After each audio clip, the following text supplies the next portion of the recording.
Welcome to The Explainer. Today, we're diving into a source that's asking a pretty provocative question.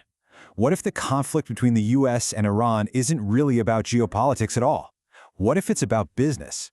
We're going to break down the argument for why this war might be exactly what some very powerful people want. Okay, so let's get right into it. The source doesn't start with politicians in suits, it starts with fire. And this isn't some scene from a movie, this is real-time footage of attacks on major oil depots in Iran. But it gets even scarier. Water desalination plants, the very places that provide drinking water for entire countries like Bahrain, are also being hit. We're talking about the terrifying possibility of a massive water crisis unfolding across the Middle East. But here's the twist. This isn't a conventional war in the way you might think. According to the source material, what we're actually watching is a war of numbers, a war defined by a crazy economic imbalance. You've got one side with a seemingly endless supply of cheap weapons, and the other side burning through an absolute fortune just to keep up. And this slide, wow, it just lays it all out, doesn't it? The core problem. Iran is churning out thousands of these drones that cost about $500 a piece. Meanwhile, to shoot just one of them down, the US is firing a $5 million Patriot missile. You don't have to be a math genius to realize that this equation is completely broken. So here's the kicker. This whole defensive strategy, it's on a timer. It has an expiration date. America is literally running out of these expensive interceptor missiles. At the rate things are going, it's not a question of if they'll run out, but when. Which of course leads to the big question, what on earth happens then? So if the current path is basically a dead end, what can the US possibly do? Well, the source lays out three options, and to be honest, every single one of them is more dangerous and confusing than the last. And this really shows the strategic corner the US has been backed into. Option 1, you basically pack up, pretend you won, and lose all your credibility in the region.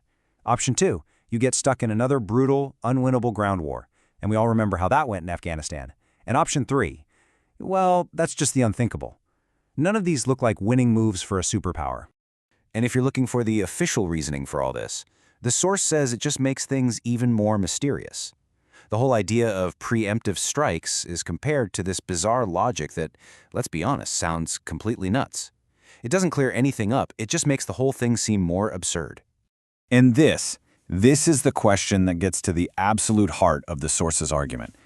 If the military reasons don't add up, and the political reasons are a mess, there has to be something else driving this whole conflict. So what is it?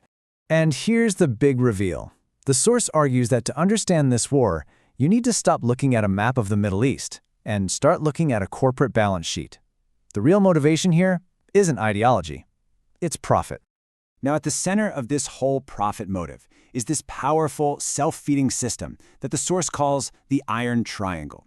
You can think of it like a perfectly designed machine that just keeps running on its own, making sure the business of war never, ever stops. So how does this machine actually work? Well, it's disturbingly simple. Step 1. Weapons companies donate millions of dollars to politicians' campaigns.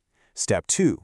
Those same politicians get into Congress and vote to start or continue conflicts, approving these gigantic defense budgets. And then, Step 3, the Department of Defense takes that money, your taxpayer money, and awards massive contracts right back to the companies that made the donations in the first place.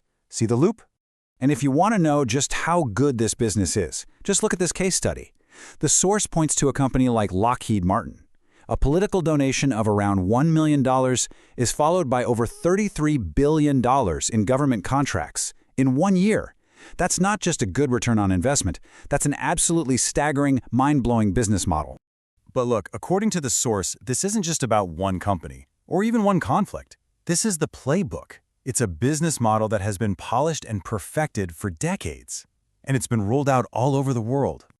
The roots of this whole strategy, the source says, go back to something called the Nixon Doctrine. See, after the Vietnam War, the American public was completely sick of sending its soldiers to fight and die overseas. So the strategy had to change. The new plan was simple. If we can't send our soldiers everywhere, let's send our weapons instead. The goal became less about winning wars and more about supplying them. And you can see the results of that big shift right here. It's pretty shocking when you see it laid out. The source points out that America has had about 400 military interventions in its entire history. Half of them, 200, have happened since World War II, and a quarter of them have happened just since 1991. The business of war, it seems, is absolutely booming. And is this strategy profitable? How you have no idea. The source points out that just a handful of recent conflicts have generated unbelievable revenue from arms sales.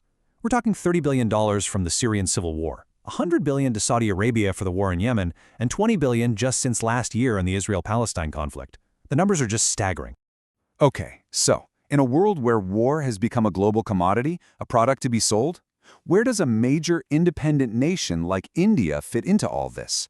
What's the right way for it to navigate these incredibly tricky relationships? Well, the source's analysis is pretty blunt.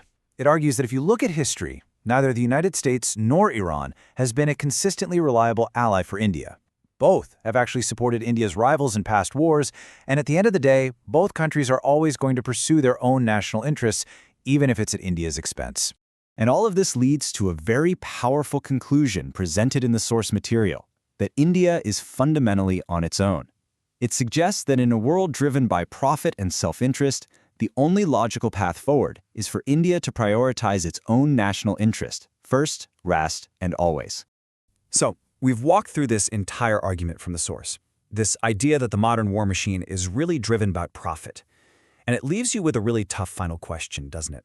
In a world where war is a business, who's the real villain?